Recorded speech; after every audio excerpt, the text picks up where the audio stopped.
6.2.1, dress code considerations, report number 22147. Superintendent Taha and Director Ennis. Thank you so much. I'll turn this over to Superintendent Taha. Good evening, Madam Chair, trustees, Director Ennis, senior team.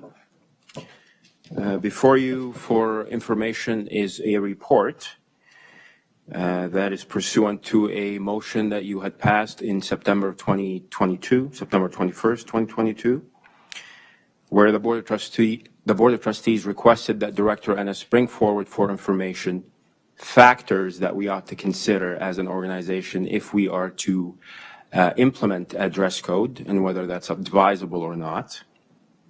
I won't read the motion as it is in the report. I will go over the key elements of this analysis, and I will provide some rationale as to why the two key areas of consideration were informing this report. And I will conclude with some concluding remarks, and obviously I'll be happy to answer any of your questions. So, as articulated in the report, there are two key areas of considerations, and they're both very legal in nature, very employment-related in nature, and I will tell you why that is. The first area of consideration is whether the imposition of a staff dress code would be permissible from a labor and employment law perspective. So that's one area that we need to consider. And the other area that we need to consider is obviously, because everything we do engages the Human Rights Code, be it in the classroom or in the workplace, and that is whether such a dress code, standard, or a policy or procedure would raise concerns in relation to the board's obligations under the Human Rights Code. So the reason those two areas of consideration are informing and guiding this report very heavily is because when an employer implements a policy, a procedure, a guideline, essentially you're implementing a workplace rule. Every workplace on the planet has rules, and those rules guide the employment relationship between the employer and the employee.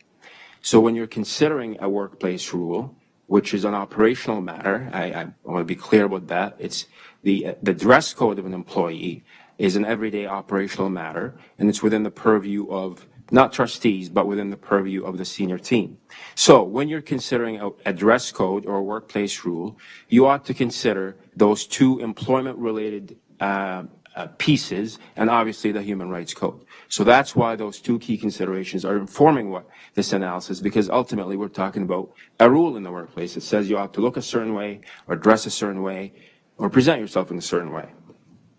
Also important to note is that obviously the employment relationship between the employer, the Halton District School Board, and its employees, 10,000 employees, is governed by a host of policies, procedures, regulatory regime, collective agreements, regulatory bodies. It's a very complicated and multi-layered legal landscape.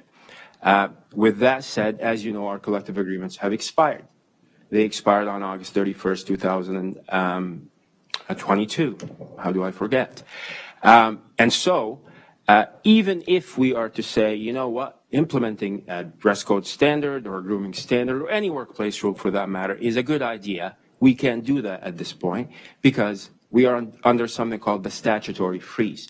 In other words, until new collective agreements are reached, you are living by the old rules. The old rules are frozen in time because you cannot engage in implementing a new rule until that collective bargaining exercise has happened and concluded. So this is why, even if we are to consider a workplace rule in that sense, we can do so for that particular technicality. So, I said earlier that the imposition of such a thing ought to consider two things, and that is employment law and our contractual obligations and the Human Rights Code. So how do we go through that analysis? There's no debate here that any employer has the right to implement a workplace rule.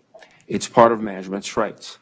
And so the first test of whether we can implement this kind of a rule, and I highlighted the three steps or phases or the three-step test that we ought to go through. Actually, it's a 5-step test, but I will leave it to the 3 substantive pieces. And that is, does the policy that or the workplace rule, I will continue to say it's a workplace rule, is it consistent with the collective agreements? So we look at our collective agreements. There's nothing in our collective agreements that prevents us from implementing a workplace rule. There's no provision that says only with mutual agreement the board and the union ought to implement a workplace rule or a dress code. So nothing in that collective agreement, notwithstanding the statutory freeze, prevents us from doing so. However, there's no positive obligation that we do so. Nothing compels us in law in the collective agreement that says, employer, you have to have that rule. So it's really, we have discretion is really what I'm trying to say. So that's step 1. If I am to implement such a rule, I will have to go through a careful examination of the collective agreement, and among other things, and to see if there's anything in there that prevents me from doing so. And there's nothing that would prevent the board as the employer from doing that. The second step that we have to engage in terms of analysis is the reasonability. So if I'm enforcing a rule or creating a rule or altering a rule, is what I'm doing reasonable? Is implementing a rule to wear a uniform or to look a certain way or to be appearing in a certain way a reasonable thing to ask our employees to do? We ask our employees, for instance, in our bargaining unit, the maintenance and custodial staff, to wear uniforms. Is that a reasonable rule? Why did we implement that rule? Is there a rationale behind it? Of course, that rule has to, again, satisfy that multi-step test that I just pointed out. So when we talk about reasonability, reasonability is a very complicated thing to unpack. But for the purpose of today, it's about balancing the importance of this rule. So if we say implementing a dress code or a grooming standard is extremely important to our organization. And we have rationale. The onus of proof is on us that it is very important.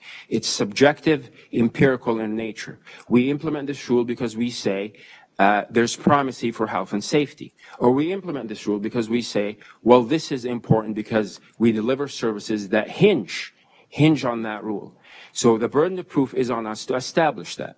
But even if we did so, we cannot establish that rule at the expense of rules that exist at the core of the Human Rights Code, and that is the individual rules. So our interest, our desire to establish that rule is actually peripheral to the core piece of reasonability, and that is the Human Rights Code. And I will read from the report.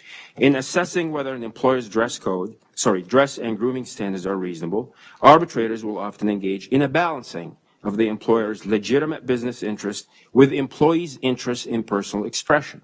The employer bears that burden in these cases to establish that the employee's appearances pose a real threat to its business, that is more important than the rights of the employee. And that is the burden of proof on us to establish that if we are to consider a dress code.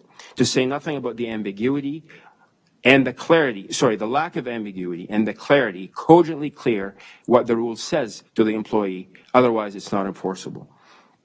Lastly, and this should come no shock to anyone as I speak about the Human Rights Code, is that we must ensure that the dress code, and the student dress code for that matter, is non-discriminatory in its application, and that it was implemented in good faith. And that is a very key piece here to consider. Did we implement a rule, be it a dress code or any other rule, in good faith? And we're hearing about good faith a lot these days. Dress code and grooming requirements which provide insufficient latitude for employees to comply with religious tenets and beliefs, or which result in deferential treatment. That's key to really pay attention to this word. Deferential treatment will generally be found to be discriminatory and thus unenforceable. Policies which impose different grooming standards or dress codes on men and women, or which place additional burdens on members of one gender, will quite often be deemed unenforceable. So that's, the first aspect of what it is that I have to consider as the Superintendent of Human Resources, as I consider a workplace rule of any kind. Now let's talk about the Human Rights Code. So obviously the tribunal has acknowledged that, yes, as an employer, you have every right to implement a dress code and to establish dress and grooming standards for the purpose of professional business and health and safety reasons. Absolutely, no one would debate that. The tribunal likewise has acknowledged that an employer cannot establish standards which, in their application or administration, result, again, in differential treatment on the basis of a protected ground. The tribunal also notes that an employer will have to be prepared to establish that any sex-linked differences, sex as defined under the Human Rights Code, within its dress code, ought to be bona fide occupational requirements. They cannot be arbitrarily, casually implemented. They have to be bona fide and legitimate. That's what bona fide means, legitimate. Occupational requirements is part of your job. You can't do that job without that occupational bona fide requirement. Otherwise, they will be more than likely to be found discriminatory. If an employer's dress code and grooming standards place more difficult requirements on female, which we know that dress codes typically do, the burden is disproportionate. The dress codes traditionally have had a far more extreme burden of compliance on women or individuals who identify as individuals of other identities, be it LGBTQ or any other identity. The burden of compliance is much more on them than on cisgendered males. So it is, if an employer's dress code and grooming standards place more difficult requirements on female employees relative to those placed on male employees, myself included, or require female employees to dress in a manner which is more conventional, such standards could form the basis of a discrimination claim under the code. Similarly, it's important to recognize the impact of dress code policy that they have on members of the transgender community. Most notably, it's important for employers to make allowances to ensure that these employees are able to express themselves. So, in closing, again, the board had requested this information from Director Ennis, and I've provided you the key highlights of this report. Not to make any rhetorical statements, it's clear from the analysis that the consideration of a dress code places a great deal of liability and exposure to the board if not done carefully. So that's one lesson or one takeaway from this. And even if a dress code is implemented for non-discriminatory reasons, we implemented in good faith because we thought we had a problem and we properly diagnosed it and we said this is the response to it, it would likely to be found discriminatory where it adversely, which we know it will, affect employees or groups on the basis of their code-protected grounds. Lastly, and this is something I alluded to in my earlier sentence, if we as a board, as the employer, desire to establish a culture that is professional, that's equitable, that's inclusive, that's safe for everyone, and even if the dress code is that instrument, that policy instrument that we choose to design and implement, is non-discriminatory and reasonable, has met every test I talked about, I assure you it will not achieve, or less likely to achieve, its intended purposes. And otherwise, there are other ways to foster a culture of inclusivity, respect, human rights, and safety for everyone than what I would say an antiquated instrument. The modern-day organization does not implement dress codes. They are being descaled, and as I said, they are disproportionately burdensome on not me, but on women and members of the other identity communities. And with that, happy to take any questions. Thank you very much, Superintendent Taha. So again, as this is an item for information versus decision, there's no motion associated with it. So I'm just going to open up the floor for discussion and questions from trustees.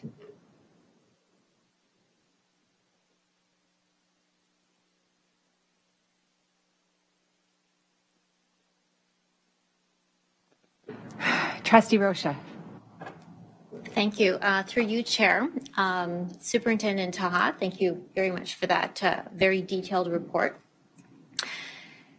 So what I'm hearing you saying is that, one, to implement a dress code policy is almost, it would fail, and it would be going backwards. All other institutions are removing dress codes, and there's really no need for one here. And if we even tried, it wouldn't pass all of the litmus tests that you mentioned. We currently have a student dress code policy, and it's very liberal.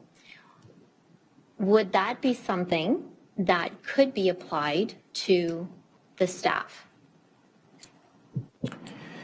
Thank you, Trustee Rocha. Through you, Madam Chair, to Trustee Rocha. A couple of things before I answer that. I think it's important to, and I know our student trustees are in the room, it's important to sort of draw a distinction between the relationship that exists between students and the board, and the relationship, which I went through it in great detail, that exists between employees and employers. That's not to say one relationship is has more or less privileges. I would argue the opposite.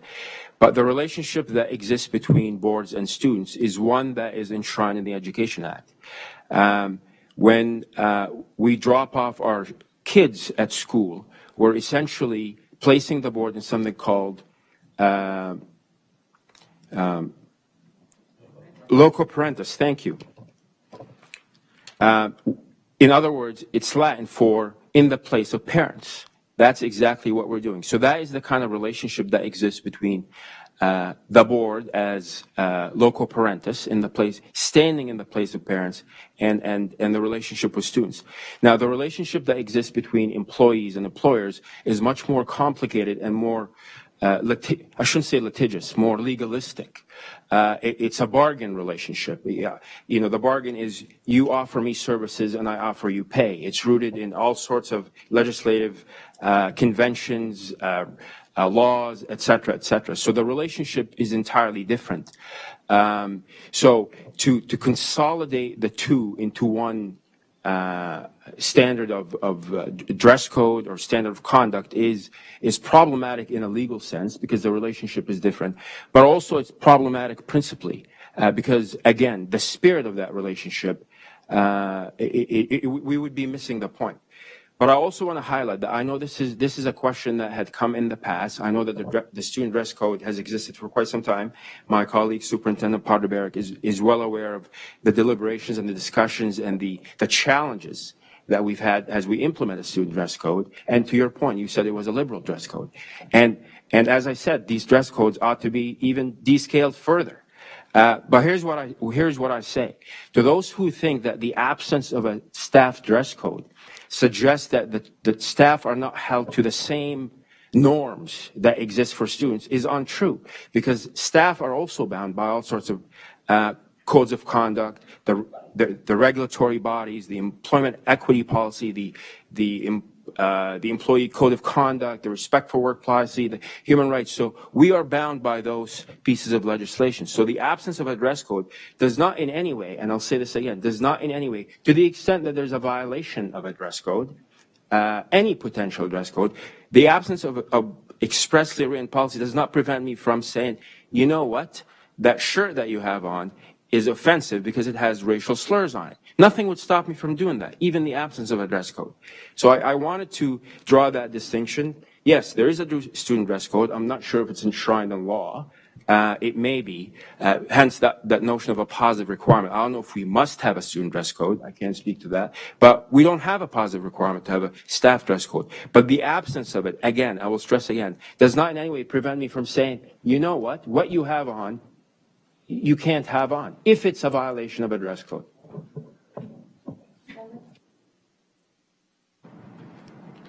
Thank you, Trustee Rocha. Trustee Grebenz. Thank you, through you, Chair Shuttleworth, to Superintendent Taha. Now, I at the beginning of your talk, I just want to make sure I heard it correctly, that dress code is an operational issue.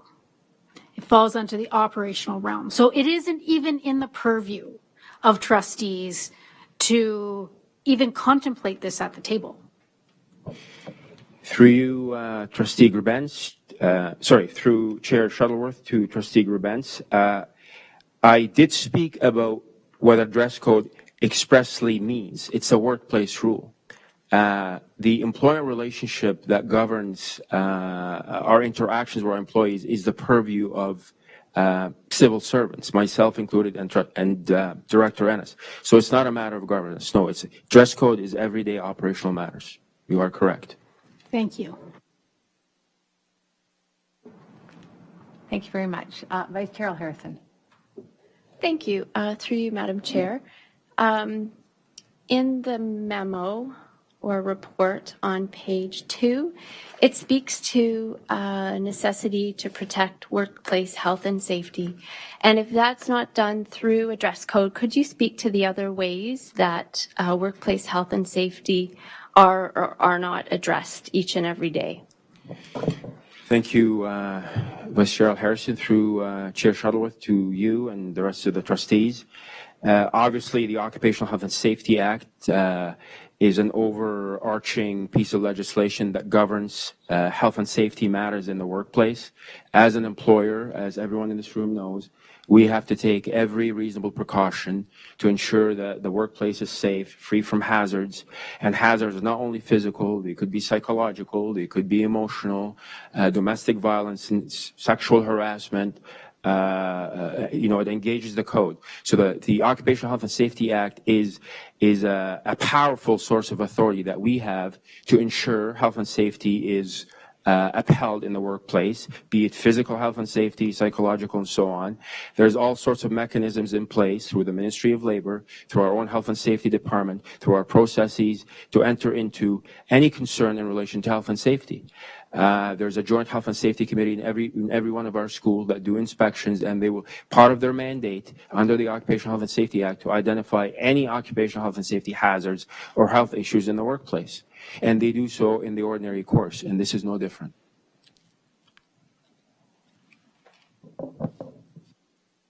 Thank you.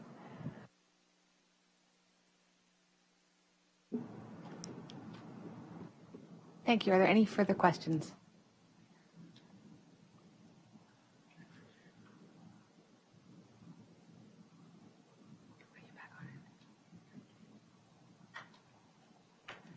Vice Chair Harrison. Thank you. Through you, Madam Chair.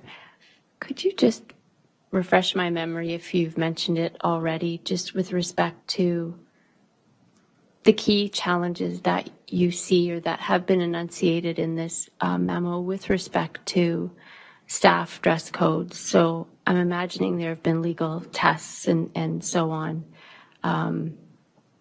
Could you just do the Coles Notes version again, please? Just the Coles Notes version. Through you, Vice Chair Harrison, through you, Chair Shuttleworth, to you, Vice Chair Harrison. There are plenty of challenges that employers would face when they implement a dress or consider to implement a dress code. The dress code ought to be compliant with the Human Rights Code. Inherently, dress codes are adversely impacting women and other groups disproportionately. That's one key challenge. The other key challenge is the reasonability of a dress code. Why is it that we see a dress code as a workplace rule, as a reasonable instrument that we implement on our employees? Why is that? And what would it achieve? What is the problem that we're trying to solve? And is a dress code the appropriate response to that problem? And lastly, I talked about the statutory freeze. Even if we wanted to consider a dress code, we can't do so at the moment till collective agreements have been renewed. So that would be in its most basic form. And there has been many, if you're asking me for case law, there's a case, I don't know how recent it is, but it was in Calgary, a cooperative board of, it's a cooperative, cooperators board, versus its bargaining unit. The cooperative board in Calgary established a dress code that forced staff to tuck in their shirts. The union took that dress code policy. I don't know what the rationale behind it. I'm sure it's well intentioned. The union took the policy to an arbitrator, and the arbitrator deemed it that it's disproportionate for certain individuals, depending on their body shape or their own gender. That may be problematic, and that may be humiliating to them to tuck in their shirt. And the arbitrator declared it null and void. So it could be that simple of an issue in a dress code that makes it unenforceable. Thank you.